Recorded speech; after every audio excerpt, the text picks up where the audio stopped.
Hi everyone, this is Sam Black with Drafting Archetypes, and today I'm going to talk about drafting blue-red in Outlaws of Thunder Junction. As always, the notes are available to follow along at patreon.com/draftingarchetypes. And blue-red is the worst performing color pair according to 17 Lands, which I think is understandable. I think that it's hard to draft, hard to play, and underpowered, which is a difficult combination. On the other hand, in my opinion, it also happens to be pretty fun to draft and play, so it's got that going for it. But there's certainly a bit of an uphill battle here. And to confuse or complicate matters, so the stats on all the cards on 17 Lands in this color combination are bad.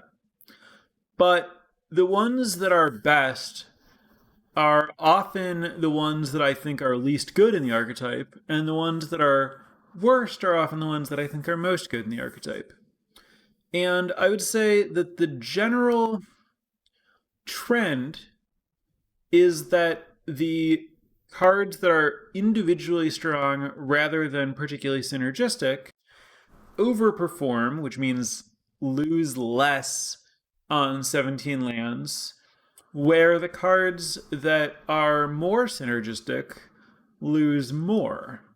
But it's my belief that because the individual card power of the blue and red cards isn't good enough, if you just take the cards that are independently functional and have higher win rates, your ceiling is not good. It's worse than if you did that with any other colors. So to my mind, there's no real reason to do that. And if you're gonna draft blue-red, you kind of have to just like take the leap of faith that you're gonna find enough synergy stuff to make it work and make it greater than the sum of its parts. And you have to just like really lean into your deck having a plan and your cards working together, and don't worry about taking the cards that perform best individually, and instead take the cards that most contribute to what your deck is trying to do. So, what's your deck trying to do, and how do you take cards that work toward that? It's tricky because your deck can try to do a lot of different things. So really, I think what you need to do is you need to consider all of the failure states that exist for blue-red, which are plentiful. You need to make sure that you don't spend too much mana not impacting the battlefield and just spinning your wheels on cantrips and getting killed by pressure. You need to make sure that you don't end up in this situation where all of your cards are too low impact and you just get bigger numbered by green cards. Like if you have a lot of small 2-for-1s like the Irascible Wolverine and red removal spells, and then your opponent just plays creatures that are larger than your creatures and removal spells can interact with, you can just end up in a situation where your cards just don't matter. So you need to make sure that you don't lose to that. You need to make sure that you don't just like lose to some kind of better card advantage engine out of some kind of black deck like Intimidation Campaign or Rakish Crew with some sort of engine to make mercenaries, where you can't really like gain life and you'll just get drained out if you're trying to play too controlling of a game. So there are a lot of different ways to lose, and you need to make sure that you kind of have everything covered. And the easiest way to do that is to focus on a proactive game plan, so have some idea about how you're going to get your opponent dead. Your opponent's creatures in general are going to be larger than yours, so I think you want to focus on evasive damage. Things like Razzle Dazzler, the 2-mana 1/2 that when you cast your second spell gets a +1/+1 counter and can't be blocked this turn. And Iron Fist Pulverizer, the 4/5 that when you cast your second spell deals 2 damage to your opponent. You can also just play some flyers. But I think these kind of reliable damage sources are an important piece of the puzzle in terms of converting all of your spell casting into game winning. And I think that, blue red needs to be pushing toward a conclusion to the game. The way that, like, when I talked about Grixis last week, I was saying that you just kind of like take game actions and your opponent's life total incidentally goes down and you win eventually without really needing to think about it. I don't think blue red is in that spot. I think blue red, if you're not splashing, has more limited or situational removal, less reliable card advantage, less access to like game-winning rare spells like Cruel Ultimatum and Overwhelming Forces, and needs to play a scrappier game, which I think is a very blue-red space to be historically. Just kind of trying to make like tempo plays and chip shot your opponent and like win on narrow margins, while making sure that you have like a lot of bases covered. Is very kind of core blue-red stuff. So I think there are a few different approaches to blue-red. One of the biggest questions for me is whether the deck is trying to operate at sorcery speed or at instant speed. I think the more you're looking at like the 2-spell triggers, the more likely it is that you're going to be wanting to operate at sorcery speed, especially if you have plot stuff, because you can only play plot stuff at sorcery speed, and if you're trying to 2-spell with it, it means that you want to cast something else on your turn and a plot card on your turn to get your 2-spell triggers. And then if things are like going really well and you're generating a lot of card advantage and stuff, sometimes you'll be able to play 2 spells on your turn and then also 2 spells on your opponent's turn if you have 2 instants. But that's not going to happen a lot of times, and like the one extra turn where you get the 2-spell trigger because you played 2 spells on your opponent's turn isn't really going to be a make or break kind of situation most of the time. So I think for like the sorcery speed approach to blue-red, you kind of don't really want to worry too much about instants. You want to avoid stuff like the instant speed spree counterspell common, the 2/2 flyer mana miscalculation with a pay 2 thing, because that's like not very good to double spell with on your turn. You can do it by making a 4 mana 2/2 flyer, but like that's not a play you ever want to make. So yeah, there's the one approach where you really focus on just like, I'm going to cast a bunch of spells on my turn, I'm going to get the extra spell triggers. And then there's a different deck that's like very much not in the like kind of like main blue-red space and is instead an instant speed deck. And this deck kind of like borrows a lot of what blue is trying to do in blue-white as per like the archetype design of the set. Like the architecture of the set suggests that like blue-red is supposed to be a double spell sorcery deck, and blue-white is supposed to be about not casting spells from your hand on your turn, often through using instants. But all of those blue cards that are supposed to support the instant speed strategy are still available to blue-red, and you get to combine them with the red instant speed removal, right? Like red has Explosive Derailment and Thunder Salvo at common, so it has 2 reasonable instant speed removal spells. So if you combine that with like Geyser Drake and Emergent Haunting, in the blue instance, you can get a pretty reasonable just like instant speed blue control deck splashing red for instant speed removal, leaning less into the like blue-red architecture in the set and more into just like a very traditional, just like blue spells plus cheap red removal archetype that's just kind of evergreen in limited. And Geyser Drake's a very good enabler for that. That's the 3 mana 2/3 flying common that makes your spells cost 1 less on your opponent's turn. And Emergent Haunting is the 1 in a blue enchantment that if you don't cast any spells on your turn, it becomes a 3/3 flyer. You can spend 3 mana to surveil. So if your plan is to play a bunch of instants, you can just play Emergent Haunting, pass, get a 3/3 flyer.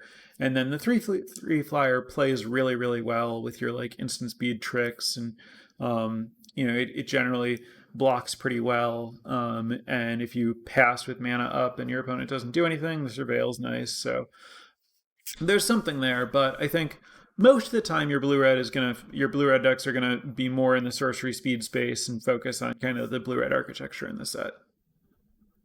So I think Highway Robbery, which is the Tormenting Voice with plot, that can also sacrifice a land instead of discarding a card from your hand is super important to making blue-red work. It doesn't have good stats, and I think that that's, again, I mean, this is just going to be true of a lot of the cards that I'm talking about. The stats, if you look at 17 lands and you look at blue-red and you sort it by top players, you sort it by everyone, however you sort it, you're not going to find stats that agree with me. But again, you're just going to find stats that show that it's terrible. So I don't know why you'd want to do what they're trying to do or what the aggregate stats are pointing to. You need to find something better. So I think I'm actually getting ahead of myself by talking about highway robbery. I think it's actually better to start with the cards that I think are good, and the cards that get you into blue-red are the uncommons that draw cards. And there are a bunch of them. So, like, the cards that I'm looking for are Crom, the blue-red 2/3 that draws a card and gets a +1/+1 counter when you cast your second spell. Metamorphic Blast, the spree inspiration that you can, blue +1, make something an 0/1 white creature until end of turn, +3, draw 2 cards. Nimble Brigand, the 1/3 that draws a card when it damages your opponent and is unblockable if you've committed a crime. Plan the Heist, the 4-mana draw 3. If your hand is empty, surveil 3 first. That plots for 4 mana. Slick Sequence, blue-red, instant, deal 2 damage to your creature, draw a card if you've cast another spell this turn. Slick Shot Lockpicker, the 3-mana 2/3 with 3 that you can plot for 3 that gives a instant or sorcery in your graveyard flashback when it enters. Hypothesizzle, the bonus sheet reprint, 5-mana draw 2, then discard a non-land to do 4 damage to something. And Repulse, the bonus sheet, 2-mana or 2 and a blue, instant, bounce a creature, draw a card. So those are all good cards that give you more card flow, and that's all I want my deck to do, is just chain these things together while triggering things that look for casting 2 spells, and not running out of cards. And then I want like a few other cards that fill holes. Like I want to have those like mostly spells support a decent curve of creatures that include, some early creatures that are good at damage, like Razzle Dazzler, or even just like defensive creatures. If it's like a 1/3 that I can tap and spend a mana to ping my opponent, like that's not really what I'm looking for, but it would be a fine 2-drop. And then, some Iron Fist Polarizers at the top end or whatever. And then like a bit of cheap removal, a bit of hard removal. But I really want my game to revolve around these uncommons, which the good news for blue-red in all of this is that it's really bad. And everyone knows that. So anyone who's looking at the stats, anyone who's listening to any content creators knows that blue-red's not like the place to be in the set. And so you can get these uncommons, and you can build your deck around having lots of like the best blue and red cards and getting them late. So that's what's going to get me into the archetype, is seeing, these like blue and red, like, so part of it, of course, if you listened to my episode last week, is that I like these like card advantageous blue spells, and I like drafting around like blue and black cards and having like a general spell heavy control approach to the format. And if I happen to not see like black or white good control spells, sometimes I'll just only see blue and red good control spells, and then I'll have this stuff and I'll draft a blue and red deck. And so if I'm getting this stuff, it means that it's like flowing, because otherwise I'd probably be taking black cards. And that means that I don't need to play very many commons. And just as with the Grixis deck, I don't want to build my deck around commons, and I just want my commons to either answer my opponent's cards or cycle to find more of my higher rarity cards, or cantrip to like trigger my 2-spell payoffs and stuff. So I'm not looking for things like, I mean, I'm especially not looking for Prickly Pear, the 3 mana 2/1 that makes a mercenary. That doesn't really have any synergy with what I'm trying to do, doesn't support my strategy in any way. Like, I'd rather have an Irascible Wolverine, the 3/2 for 3 with plot that exiles the top card and you can play it until end of your turn. And that's a very low priority for me. Loan Shark is okay, but I don't think it's anything special. That's the 4 mana 3/4 that draws a card if you've played another spell and has plot. But I'd rather just have Jailbreak Schemes and take the fall. Jailbreak Scheme is the Timeb, the common spree card that's blue +2 to put a card on top of your opponent's, a creature on top of your opponent, their choice, top or bottom of their library, or for +3 to put a +1/+1 counter on a creature and make it unblockable. Doesn't come up all that often. So like that thing, the red removal spells, specifically not the really expensive one, just Thunder Salvo and Explosive Derailment. But mostly, even more than that stuff, what I'm looking for is Highway Robbery and Take the Fall, and maybe even the blue draw 2 that costs 1 less if you've committed a crime. Just commons that help find my other cards. But removal's fine, and then, a few synergistic creatures. But again, I really want the game to revolve around the higher rarity cards. And then I think it's important to pay attention in your blue-red deck to having a plan to answer bigger creatures. So Scorching Shot, red, sorcery, deal 5 to a creature is a pretty good approach. You can also use Jailbreak Scheme, which is the put a creature on top card I mentioned earlier. Failed Fording, which is the 2 mana bounce a creature or bounce a non-land permanent. Surveil if you have a desert.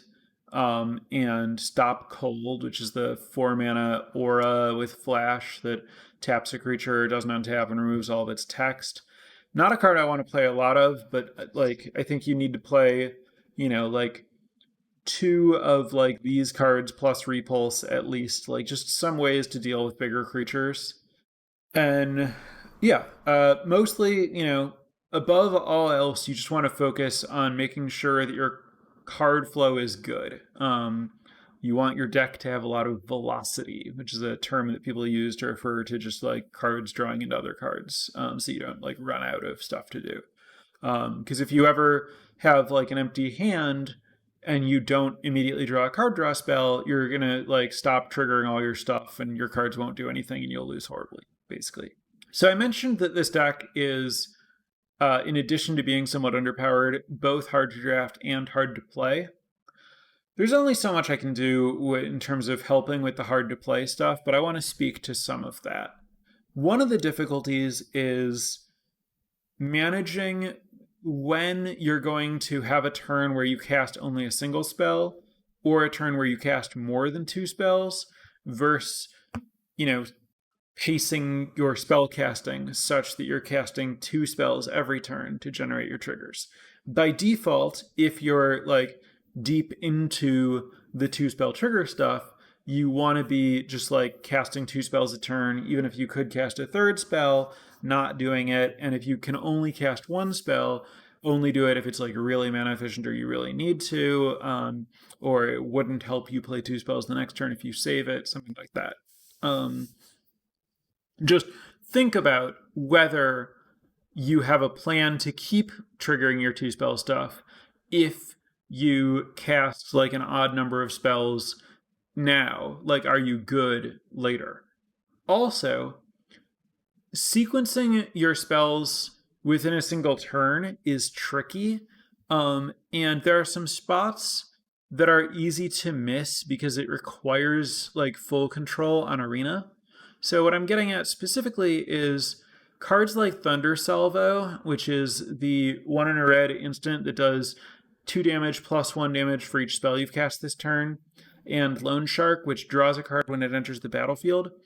Both of these have extra effects for having cast spells, but those extra effects check on resolution rather than declaration. So For example, you could have a turn where you have a loan shark that you've plotted, and you have a Thunder Salvo that you want to cast, and your opponent has a 3 toughness creature. So what you need to do is cast the loan shark after going into full control, and then in response to your own loan shark, cast Thunder Salvo, so that the Thunder Salvo sees that you've already cast the loan shark, and the loan shark, when it resolves, sees that you've cast the Thunder Salvo. You can also do the same thing with 2 Thunder Salvos, where you play one and in response you play another, and then when both of them resolve, they both see that you've played the other one, so you get 3 damage out of each of them instead of getting 2 damage and then 3 damage. So some of that stuff. 2 slick sequences also work the same way. Yeah, slick sequence also checks on resolution.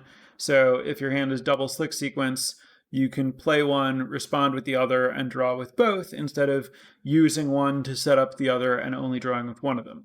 So really, really important stuff with all this stuff. And I mean, Thunder Salvo, you can swap with, or slick sequence swaps with Thunder Salvo and all the stuff that I'm saying about Loan Shark and anything else. So just remember on all that stuff, I think all of the 2 spell stuff checks on resolution rather than on casting. So be very, very careful about when to go into full control and respond to your own spells.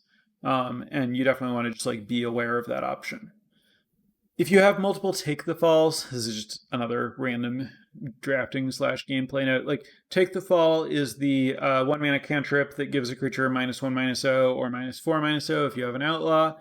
Blue-red has, a few outlaws, a lot of non-outlaws.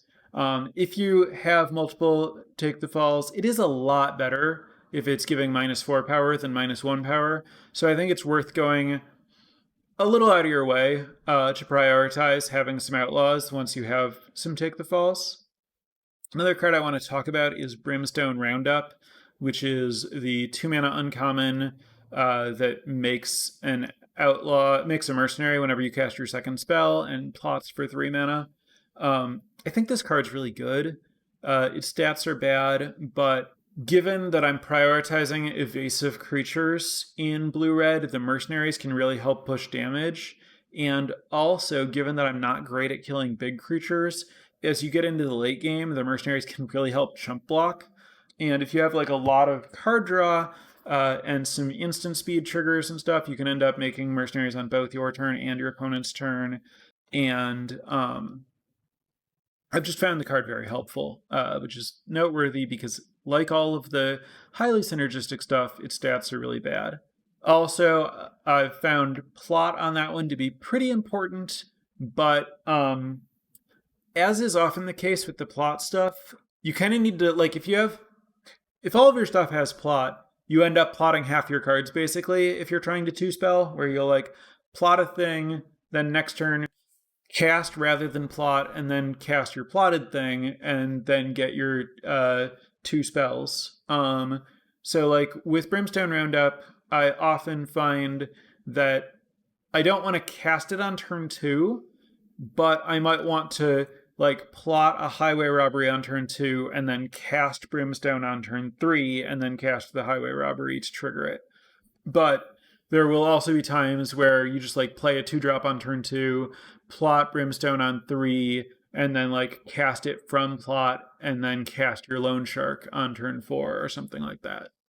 But despite its stats, it's been good for me, so don't overlook it. I think that making those blockers is really valuable. People are always asking about which archetypes you should splash in, or how and when to splash in a given archetype. So with blue-red, you're seeing a lot of cards, and the cards in other colors are often better than the cards in your colors. So splashing makes sense. However, you're playing a lot of card draw, and you're trying to use all of your mana, so tapped lands do hurt. And you're not very crime-focused for the most part. If you have Nimble Brigand, that would be a reason to care about crimes, but most of your stuff doesn't care about crimes. Also, there's a tension between crime decks and two-spell decks, where crime decks, because all of the crime payoffs are limited to once a turn, in the crime decks, it's best if you can sequence your cards such that you play one spell that triggers a crime on your turn, and then another spell on your opponent's turn. Whereas with the two-spell decks, you want to play both spells on the same turn in a turn cycle. So there's, even though these things can be combined, and, I like Grixis that's doing both, there is some natural tension there. And so if you're like very into the blue-red stuff, the crime stuff isn't going to play optimally with it. So basically, blue-red can splash, but there's some real actual value to keeping it in two colors and keeping it just like smoother. And this is not a deck that wants to, like, a lot of the decks that I play, like the decks that care about crimes and the decks that care about deserts, want to play like half on color deserts for the like triggers. Blue-red really doesn't want to do that, so you don't want to have to draft deserts very highly if you're in blue-red, which means that you're not going to be in a space where you're prepared to splash if you like see cards that make you want to splash like midway through the draft. So you certainly can end up splashing, but you won't always, and it can be a bit awkward. And there are 3 color archetypes that strongly overlap with blue-red, I think with each of the other color pairs, right? Like I talked about Grixis as like a spell control deck that's like doing some crimes and some two-spell stuff. Temur is like doing a lot of like plot stuff, and you get like green fixing to make the mana a little smoother, and the green-blue plot infrastructure plays well with the double spell stuff. And then in Jeskai, so pairing it with white, you would lean more into the like Geyser Drake, Emergent Haunting, instant speed space, where you have like, blue and you have like red and white removal playing with your blue stuff. You're probably not doing a lot of the two spell stuff, but you're doing a lot of the instant speed stuff that all 3 of the colors can work toward. But I think that like drafting any of those decks is often going to be something that you're going to determine from early in the draft, and it's going to be more challenging on average with blue-red to pivot late into a splash because you're not looking for deserts by default. But like, if you open Bonnie Paul in the 3rd pack and you're playing blue-red, you should obviously take it and find a way to make it work. You're gonna, like, if you just put a couple forests in your deck, you're gonna have enough card draw to justify it. But I guess what I'm getting at is the deck is a little bit less interested in splashing than a deck that sees the number of cards that it sees would usually be.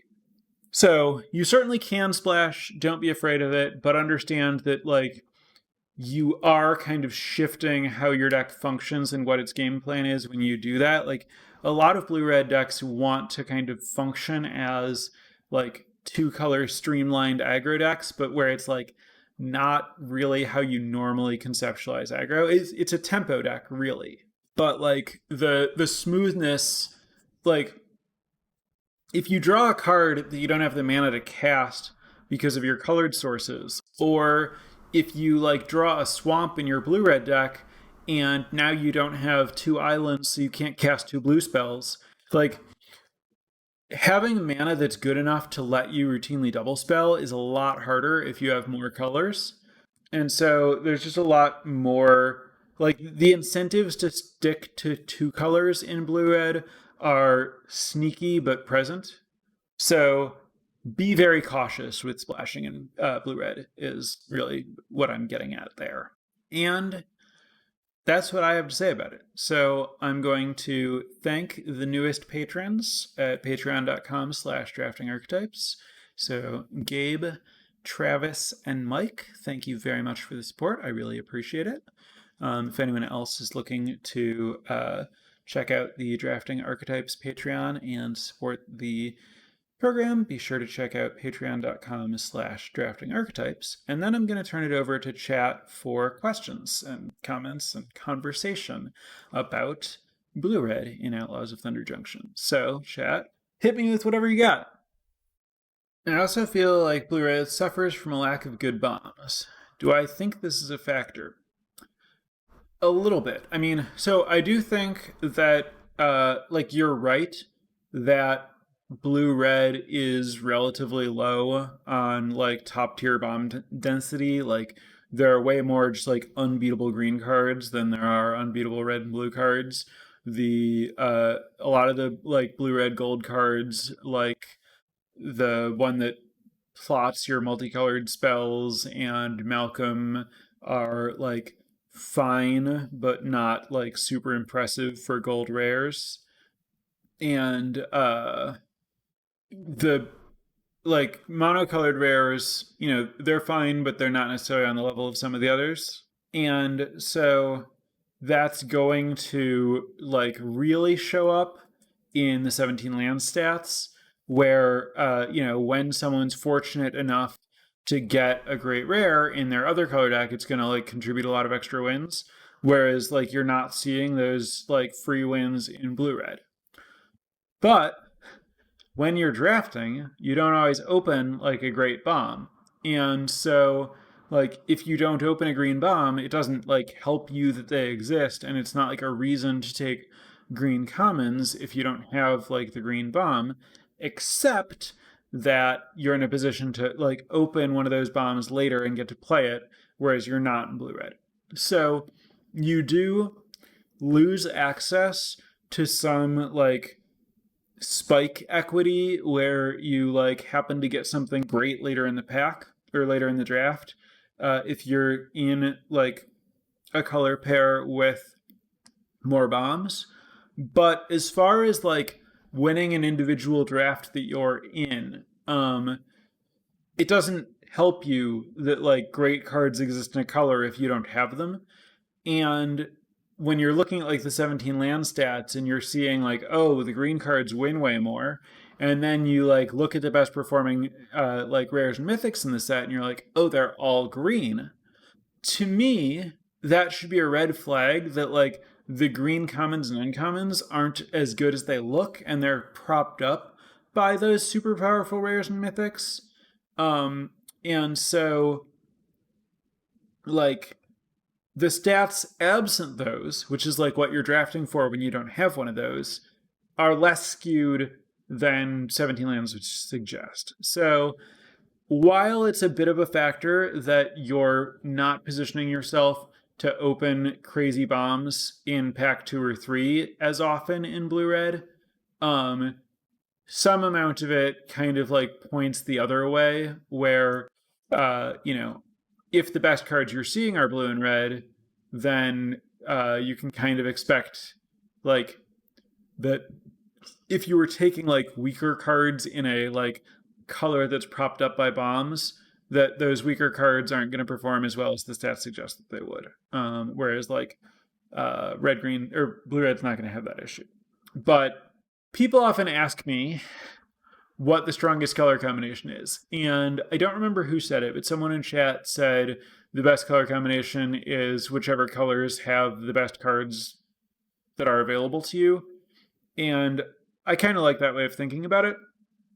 In some drafts, green will be the right color because there are great green cards available to you. But in a lot of drafts, that won't be the case. And more of the strong blue and red cards that are opened will be available to you because more people are going to be drafting the green cards and not passing them, whereas they're going to be passing more of the blue and red cards.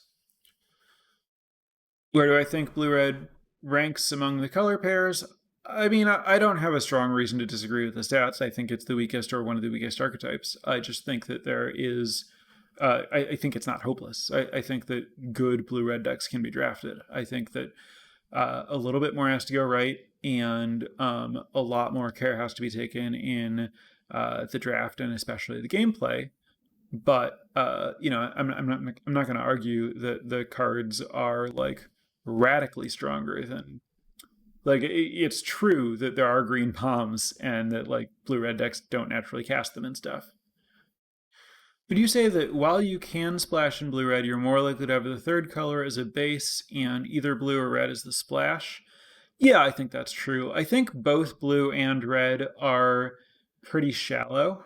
Like a lot of their commons aren't great and or are like good in specific decks that like aren't whatever you're trying to do. Like, you know, like I was saying, I think Prickly Pear is like pretty good in some of the like go wide and or outlaw theme decks, or like the fodder decks, like decks where you care about getting two bodies for one reason or another in a way that blue red doesn't really. There are just a lot of cards like that that I either just generally don't want to play or only want to play in certain circumstances. And the other colors, I think, in general, are a bit deeper. So it would make sense that you would be playing, like, if you're three color, playing one of the other colors, especially if it's green for obvious mana fixing related reasons, as a base, and then splashing one or both of blue and red. Can I talk a little more about how highly I'm specking on key uncommons? Like, are you taking Crom over Tarantula or Throw from the Saddle or Black Common removal early? Do you mostly find that you're getting into it late, or wheel synergies? So, how you prioritize like blue, red uncommons compared to green commons is a kind of like relative to drafting, like deep philosophical or like very foundational question about how you approach drafts. For me, I do not like to start a draft with a green common, just in general for any green common, because there are so many really good green rares and uncommons that I'm positioning myself to fight against the other players who opened and prioritized those. And I'm putting myself at a disadvantage in my games against green drafters who started with those and got the commons later. And I think that when you prioritize the green commons, like I think the green commons just like aren't actually that much better than the other color commons, and they're way more contested, and it's just so likely that I'm going to get cut on green and not going to like end up playing those or end up with like a weaker deck. Like I think that green is contested enough that I'm only interested in trying to draft green if I'm getting paid by an early premium green card. So for me, like when I open a pack, I'm not like identifying a Tarantula or a Throw for the Saddle as a card that I'm thinking about taking first pick. I would think about taking them like second or third pick if I first picked a green card, but I'm not taking them second or third pick if I don't already have a green bomb. But like for people, like green I think is easier to play and easier to draft than the other colors. And I think that if you're comfortable with green and willing to fight over it, it's reasonable to prioritize those cards. That's just not what I personally am looking to do. So for me, I would certainly take any of the uncommons I listed: Crom, Metamorphic Blast, Nimble Brigand, Slick Sequence, even definitely Slick Shot Lockpicker. Maybe not Hypothesizzle, maybe not Plan the Heist, definitely Repulse. I'd take all that stuff over like a green common. But I wouldn't fault someone for going the other way. So, like, how highly you should be speccing on those uncommons mostly depends on how much you want to end up in like that space and how comfortable you are with the different places you can end up. Like when I take Crom, I'm not even Crom, which is a blue-red card, I'm not taking it as a commitment to blue-red.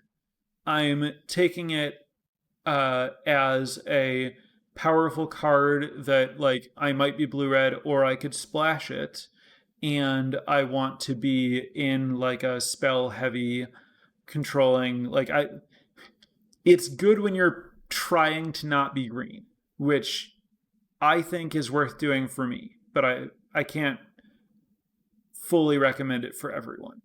Sometimes when you're playing you'll trade while making a comment like, these creatures don't matter. My experience drafting blue-red has been that none of the creatures seem to matter, but then I get run over by a 3/3 or 4/4 green creature. How liberally should I approach chump blocking when my creatures are largely undersized?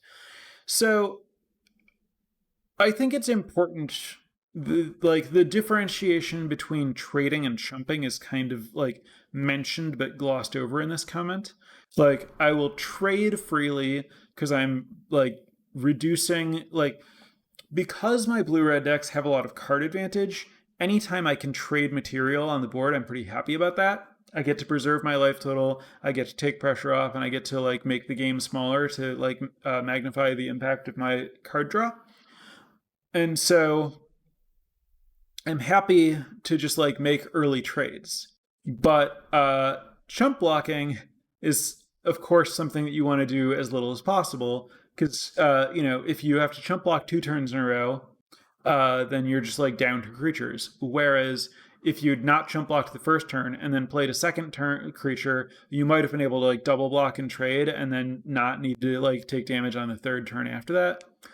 And like, the more you can keep random bodies around, the more you can like use them in conjunction with like a take the fall or like a burn spell to like answer something bigger or like find a profitable trade.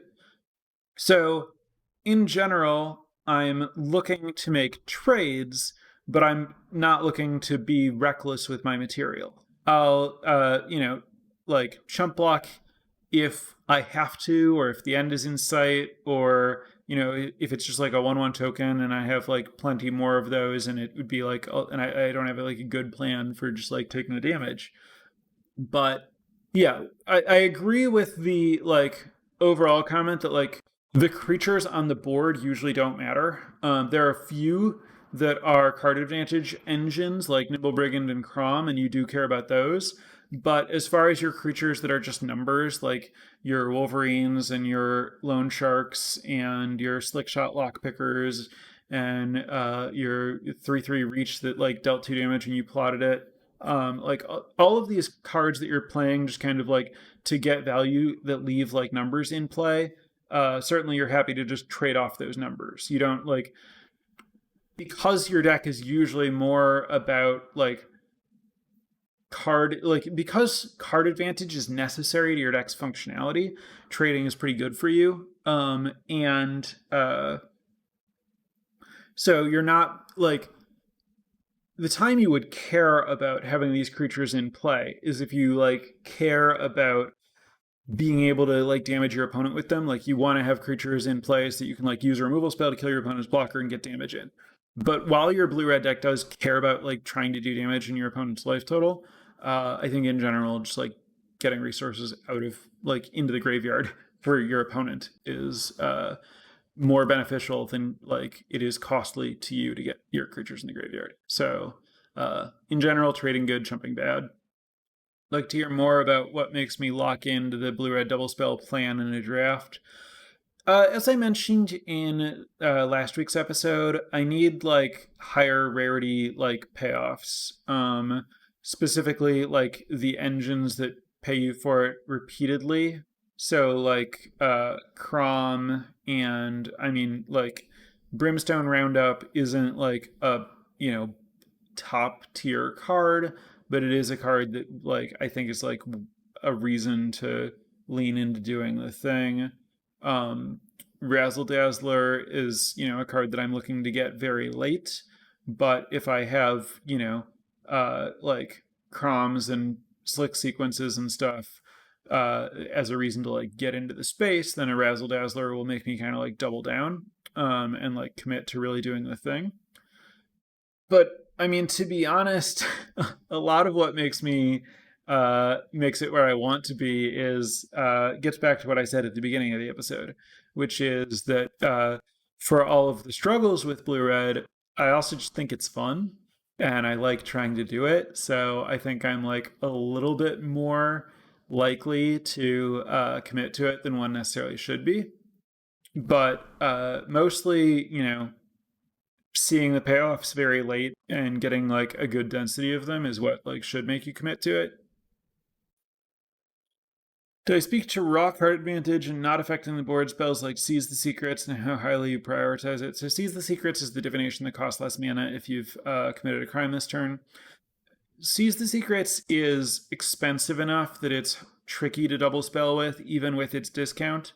I think it's like okay to play, but I would prefer that my don't affect the board card advantage spells have plot to enable double spell payoffs. So like I would rather have highway robberies and plan the heists, and I usually have enough of that stuff that I don't want Seize the Secrets, but I don't think it's like bad to have a Seize the Secrets or two in your deck if you're not seeing the other stuff. Am I okay with Red Rock Sentinel to turn access lands into cards? Yeah. I think Red Rock Sentinel's like a solid defensive, like a solid card in any kind of like defensive deck. I think Red Rock Sentinel fits pretty well in blue-red. That's the 3 mana 2/4 defender. It lets you spend 2 mana and tap it and sack a land to draw a card and make a treasure. I think it's like pretty good in general, pretty good fit in blue-red. So I guess that's an answer to like an uncommon that fits especially well in blue-red decks, I guess, for a certain definition of especially well. Like, I think it's good-ish. I think it's good, not great, in a lot of control decks. Maybe better than usual in blue-red. I've been quite impressed with Bandit's Hall, even when not heavy criming. It feels like it does work. Do I like it here?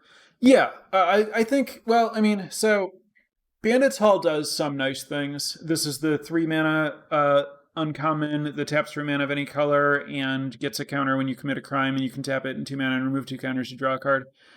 Obviously, like, getting more mana makes it easier to 2-spell, and card flow late makes it easier to keep 2-spelling, and those are both, like, pretty good. It's, again, I wouldn't exactly consider it exceptional in blue-red, because I think that, you know, the decks that are valuing its color fixing care even more about it, and the like heavy crime decks care more about it. But I do think it's like generally a strong card if your deck commits a reasonable number of crimes, and it's not that hard for like an interactive blue-red deck to have a lot of spells that target your opponent's stuff, and I think it plays pretty well in those decks. So when I said that I couldn't think of anything that was like any colorless commons or uncommons that fit especially well into blue-red decks, I meant like better than they do in most other decks. But I think that, you know, like any of the like more controlling decks are interested in both Sentinel and Bandit's Hall.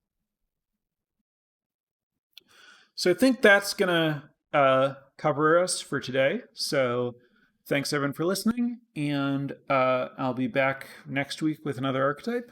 So have a good week, and bye for now. Prepare for light speed.